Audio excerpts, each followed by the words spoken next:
Sawai Madhopur Kota railway track पर स्वचालित rail सुरक्षा प्रणाली कवच 4.0 का सफल परीक्षण किया गया। रेल मंत्री अश्विनी वैष्णव ने इस सुरक्षा तकनीक का निरीक्षण किया। 130 किलोमीटर प्रति घंटे की स्पीड से ट्रेन को चलाया गया। जैसे ही लाल बत्ती हुई तो कवच की मदद से ट्रेन रुक गई। निरीक्षण के दौरान रेल मंत्री अश्विनी वैष्णव ने कहा कि कवच के तहत लोको पायलट अपनी केब में ही 10 किलोमीटर दूर तक का सिग्नल देख सकता है। यहां तक कि चालक के ध्यान नहीं होने पर भी कवच अपने आप ब्रेक लगा देगा। इस मौके पर हमारे संवाददाता महेश दाधीच ने रेल मंत्री से की खास बातचीत। ट्रायल किया गया है। रेल मंत्री अश्विनी वैष्णव इस समय हमारे साथ खास बातचीत के लिए मौजूद हैं। वैष्णव साहब, आज आपने यहाँ राजस्थान में इस कवच 4.0 का जो सफल ट्रायल लिया है, क्या कुछ इसमें आपको यहाँ पर नजर आया और कितना ये सफल है? आने वाले दिनों में हम क्या उम्मीद कर सकते हैं?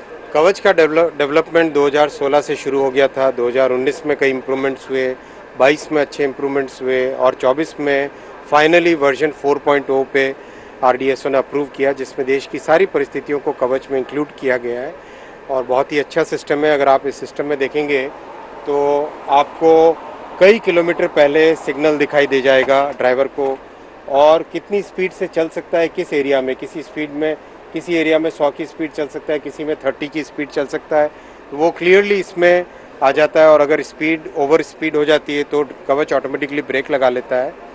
रेड सिग्नल अगर आ रहा है तो उससे पहले कवच ऑटोमेटिकली ब्रेक लगा देता है। तो एक तरीके से ड्राइवर्स की लाइफ में बहुत बड़ा इसमें सिग्निफिकेंट इंप्रूवमेंट आएगा। मैं रिक्वेस्ट करूंगा आप ड्राइवर साहब से भी उनका एक्सपीरियंस पूछें। जी बिल्कुल सर।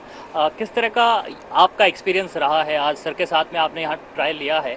जब आप 130 पर स्पीड पर आप चल रहे थे, उस वक्त क्या अचानक से जब सामने आपको सिग्नल मिला तो क्या गाड़ी हमारी रुक गई? किस तरह से ये रहा, उसके बारे में थोड़ा आप बताएं। लाल सिग्नल से पहले ही कवच ने ऑटोमेटिकली गाड़ी को रोक दिया।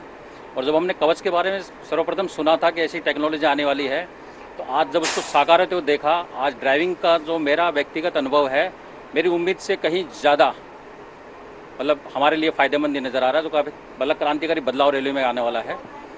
तो आज ड्राइविंग करने के बाद लगा कि ये बहुत हमारे लिए एक शानदार टेक्नोलॉजी आई है, जिसमें हमें एडवांस सिग्नलों की लोकेशन तक मालूम पड़ेगी, कहाँ कितनी स्पीड रखनी है। यानी कि एक ही सिस्टम के अंदर हमारे लिए जो ड्राइवर पॉइंट है, जितनी चीज़ें हैं वो लगभग सभी समाहित हो रही हैं इसके अंदर। एक सवाल कि देश में अब इसे किस रूप में और कितने लेवल पर, बड़े लेवल पर जो है इसे लागू किया जाने वाला है? कवच 4.0 एक समझिए बहुत ही कॉम्प्रिहेंसिव वर्जन है। इसलिए अब देश में 10,000 लोकोमोटिव पे तुरंत लगाने का काम चालू ऑलरेडी कर दिया है और 3,000 किलोमीटर पे तो काम ऑलरेडी चल ही रहा था। अब 9,000 किलोमीटर और रेलवे ट्रैक्स पे काम चालू हो गया है। बहुत ही कॉम्प्लेक्स होता है। इसमें सिग्नल के लिए टावर लगाने पड़ते हैं, ऑप्टिकल फाइबर केबल लगानी पड़ती है, पटरी के ऊपर कवच के डिवाइस लगते हैं, ट्रेन के अंदर कवच का डिवाइस लगता है, स्टेशन पे स्टेशन कवच लगता है, जैसा आपने देखा स्टेशन के ऊपर। तो एक तरीके से बहुत ही ये कॉम्प्लेक्स और कॉम्प्रिहेंसिव सिस्टम है, लेकिन इसके लिए पूरी तैयारी है और देश में आने वाले कुछ वर्षों में पूरे देश को कवर करें, 5 से 6 वर्षों में पूरे देश को कवर करें, वैसी तैयारी है। तो सुरक्षा को लेकर के कवच 4.0 जो है काफ़ी महत्वपूर्ण यहाँ पर बदलाव होगा और इससे देश भर में जो ट्रेनों की सुरक्षा है वो काफ़ी सुनिश्चित हो पाएगी। कैमरा पर्सन राकेश पटेल के साथ महेश दाधीच, DD न्यूज़, सवाई माधोपुर।